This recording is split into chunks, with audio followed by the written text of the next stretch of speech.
Olá, sejam bem-vindos novamente ao programa Clique Jurídico da TV Êxito. E hoje a gente dá sequência às nossas entrevistas com os candidatos das subseções da OAB do Vale do Paraíba. Hoje o nosso candidato é o Ivan Nagy, ele está concorrendo à presidência da 18ª subseção, que é de Taubaté. Seja bem-vindo, doutor Ivan. Muito obrigado pelo convite, eu agradeço e eu acredito que a entrevista será bastante proveitosa aos advogados que estarão fazendo a votação no dia 18 de novembro. Muito obrigado. Vamos começar falando então um pouco das suas propostas e principalmente voltado ao jovem advogado. O que você propõe em relação ao advogado que está se formando agora? O jovem advogado, ele tem um problema grave quando ele se forma, é justamente a inserção no mercado de trabalho. E eu, particularmente, senti essa dificuldade quando eu me formei, porque eu não tinha no histórico familiar advogados ou alguém que eu conhecesse que pudesse me dar os primeiros passos como advogado. Acabei entrando no escritório, até mesmo indicação de um amigo, enfim, para poder estar tentando me inserir no mercado de trabalho. Essa dificuldade é bastante sentida, principalmente quando você se forma. Você percebe que aquilo que você aprendeu na vida acadêmica, ela não repercute diretamente naquilo que é a atividade da advocacia. Então, eu penso assim que o advogado ele tem que ser amparado pelas mãos, pelos braços, pela OAB, para poder se inserir nesse mercado de trabalho. Porque é difícil, realmente, hoje, a gente vê uma quantidade enorme de advogados que se formam todo ano e eles ficam perdidos, literalmente, né, sem saber o que fazer. Não por culpa dele, porque a gente vê que tem bons advogados aí e bons juristas, né? Inclusive iniciantes. Só que falta o que para ele? A oportunidade de aparecer para o mercado. Eu acho que a OAB ela tem que ter um papel fundamental para tentar inserir esse advogado, né? E como que ela poderia fazer isso? A gente, na Chapa 1 de Taubaté, tem propostas para a gente, principalmente, trazer esse advogado para o mercado de trabalho, formar esse advogado como advogado mesmo, não como um recém-formado de direito, né? E tá trazendo também orientações para que ele possa desenvolver o seu trabalho na advocacia. Como seria isso? Primeiramente, a gente tem essa proposta, um curso formatado pela Seccional de São Paulo, para poder ensinar esse advogado desde o início, né, como elaborar uma petição inicial, como atender um cliente, como se vestir, como se comportar, ter postura, compostura perante o magistrado, o promotor, como direcionar, como conversar com o juiz, com o promotor. Porque às vezes o advogado se sente inseguro, porque para ele, é um juiz, né? Ele não tem esse feeling ainda de estar sabendo que o juiz está no mesmo patamar que o advogado. Só que ele precisa do quê? De uma orientação, né? Então, esse curso que a gente vai promover seria um curso semanal, né, instruído por advogados mesmo, que tem uma formatação já pronta da Seccional de São Paulo, que vai orientar, vai dar os primeiros passos para o advogado. Então, esse recém-formado, recém-advogado, ele vai saber exatamente o que ele vai poder fazer no mundo jurídico, né? Inclusive redigindo peças, como fazer, como não fazer, o que tem que ser evitado, como se comportar. Por outro lado, a gente também vai criar a figura, né, que a gente chama de patrono do advogado. O que seria esse patrono do advogado? Seria um grupo de advogados que estariam à disposição desse jovem advogado para que ele possa se servir, né, eventualmente de alguma dúvida. Então, a gente vai criar uma lista dos advogados que tem interesse, né, desse jovem advogado tem interesse em se valer desse grupo de advogados especialistas, e quando ele tiver dúvidas, ele marca um horário com a seccional, e ele vai no escritório diretamente do advogado, ou manda um e-mail, enfim, uma dúvida por e-mail, para um advogado responder para ele. Eu acho assim, bastante proveitoso isso, porque você está pegando a informação de um especialista. Às vezes o advogado ele tem essa dificuldade de chegar até um advogado conhecido, um advogado renomado, especialista, porque ele não tem esse canal de comunicação. Até mesmo por receio de chegar no advogado e querer tirar essa informação, o advogado tratar ele com desprezo, que não é o caso, mas a gente sabe que isso pode acontecer, principalmente pelo receio de chegar ao advogado. Então eu acredito que se ele tiver essa disponibilidade por um canal da OAB, né, Ele vai ter muito mais conforto, muito mais tranquilidade e segurança em estar redigindo suas petições. Enfim, é como se fosse como eu posso explicar? É um caminho que a OAB vai deixar para ele à disposição, para ele poder se orientar e não ficar batendo cabeça de um lado ou de outro, perdido, sem saber o que fazer. E isso resulta o quê? Numa qualidade muito maior no serviço que ele vai prestar para o seu constituinte, que é o seu cliente. E o compromisso com a ética também é um tema frequentemente abordado. Então eu gostaria que o senhor falasse um pouquinho sobre isso. Eu, como advogado militante na política da OAB, eu já fui por duas gestões conselheiro da subseção, né, onde tinha o Dr. Paulo de Paula Rosa como presidente e posteriormente o Dr. Aloísio. E na gestão do Dr. Aloísio eu me inseri no Tribunal de Ética, que hoje inclusive sou membro ainda ativo, né, até o final dessa gestão do Dr. Marcos da Costa. Sou nomeado pelo Dr. Marcos da Costa e a gente atua diretamente na região do Vale do Paraíba com relações a questões éticas. É um tribunal de ética que funciona aqui em São José dos Campos e esse tribunal ele cuida, né, dos assuntos de interesse da classe. Eu acredito que a OAB, a nossa chapa, né, tem como proposta estar atuando e fiscalizando efetivamente os advogados que atuam na cidade. É aquilo que eu sempre digo, né?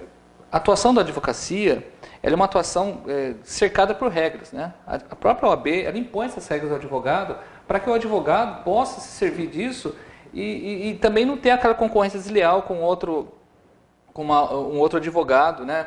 Quer seja por isso ou por aquilo. Então, eu acho que o papel da ética, a gente vai criar uma comissão de ética para fiscalizar escritórios que estejam excedendo a questão da publicidade, que eu acho bastante assim, pertinente, porque é muito complicado você ver um advogado se servir de uma placa gigantesca, né, para poder captar clientes, que é proibido pelo Código de Ética, e o outro ali tentando seguir as regras da OAB e tendo poucos clientes decorrentes disso.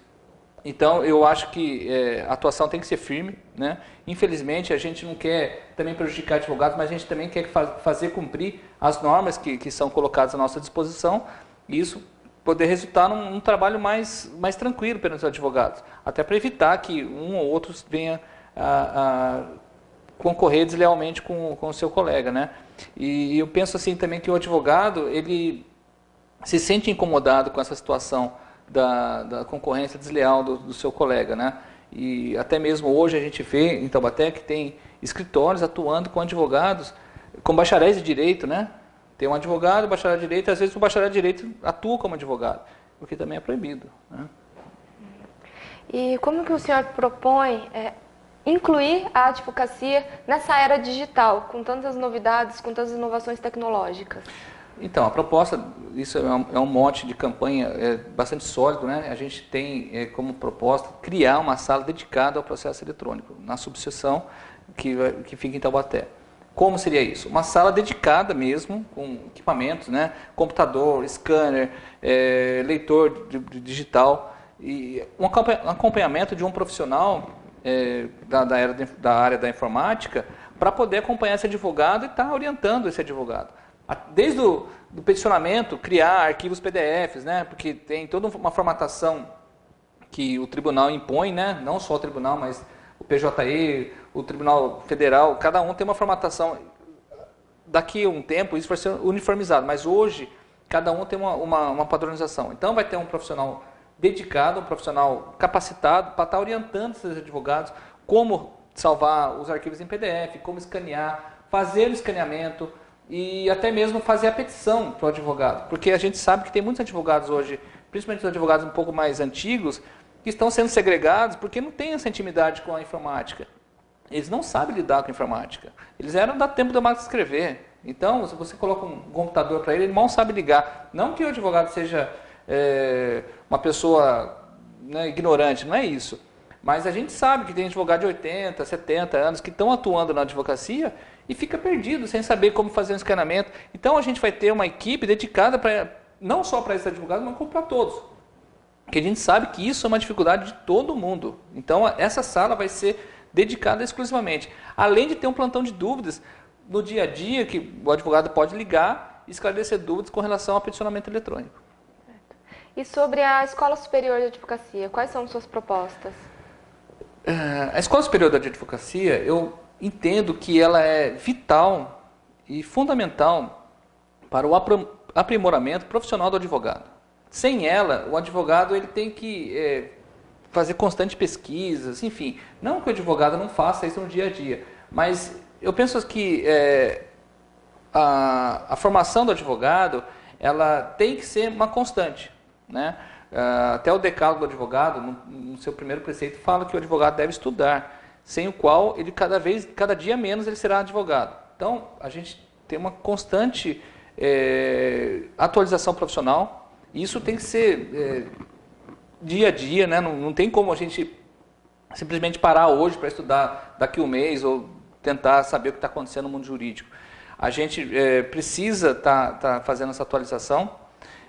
A gente pretende criar cursos, né, voltados para reciclagem profissional. Né? A ESA, eu acredito que ela tenha esse papel fundamental de reciclar, no sentido acadêmico mesmo, né? Fazer uma reciclagem, fazer com que o advogado ele consiga se atualizar no mundo jurídico.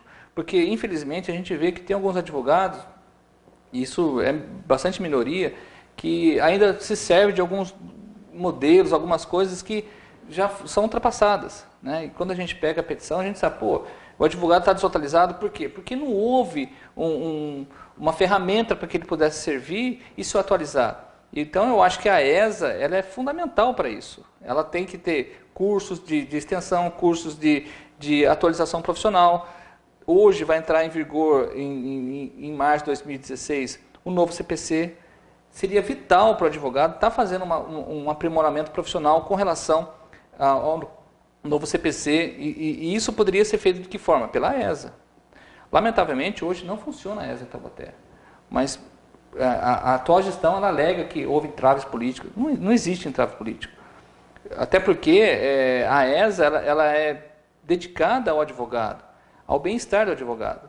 Eu, como advogado, sinto falta hoje da ESA em Taubaté, mas a gente sabe que isso é o quê? Interesse, vontade da gestão em dar continuidade à ESA. Mas, lamentavelmente, há 3 anos, né, se faz o mesmo discurso de que a ESA não funciona por culpa de entraves políticos. Mas não é isso. Então, a gente vai tentar, vai reativar e vai promover cursos para poder aprimorar o advogado.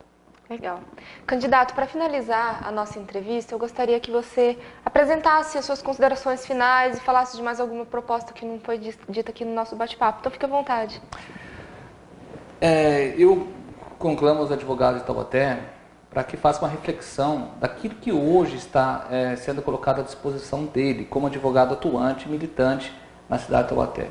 Penso eu que, como advogado, eu estou, lamentavelmente, bastante empobrecido com relação à atuação da advocacia em Taubaté, principalmente da 18ª subseção. Não querendo fazer uma crítica à atual gestão, que inclusive concorre à reeleição, mas a gente faz uma constatação. Lamentavelmente, hoje, não tem propostas concretas, não tem projetos, né? O advogado que é militante de Taubaté, ele sente isso, ele sabe que a advocacia não é atuante hoje, a 18ª subseção. E a gente, como a nossa chapa, ela tem esse interesse de estar trazendo, resgatando toda essa questão da ESA. A gente vai fazer uma atuação mais firme com relação aos órgãos públicos, trazer mesmo a advocacia para a cidade. A gente vai fazer a advocacia militante nos bairros para poder fazer consultas, como era antigamente, né? Bairro a bairro. Então, a nossa chapa tem uma proposta bastante sólida, bastante concreto e bastante execuível. A gente vai fazer muito pela advocacia, até porque os membros da chapa são todos militantes na advocacia. Então a gente tem como proposta fundamental trazer o bem-estar para o advogado, para que a gente possa se servir e para que a gente possa servir a todos os advogados. Então eu conto com o apoio de todo advogado no dia 18 de novembro para que dê um voto de confiança para a nossa chapa, que a gente com certeza, em momento algum, a gente vai decepcionar e a gente vai ser bastante atuante, principalmente com o Dr. Marcos da Costa em São Paulo, que a gente vai ter esse link para poder proporcionar muito mais aquilo que está à disposição do advogado. Agradeço a oportunidade, muito obrigado. Muito obrigada pela sua participação, obrigada por aceitar nosso convite. E a gente segue nos próximos capítulos, nos próximos episódios do Clique Jurídico, entrevistando os demais candidatos à OAB de Taubaté. Então, obrigada e até a próxima.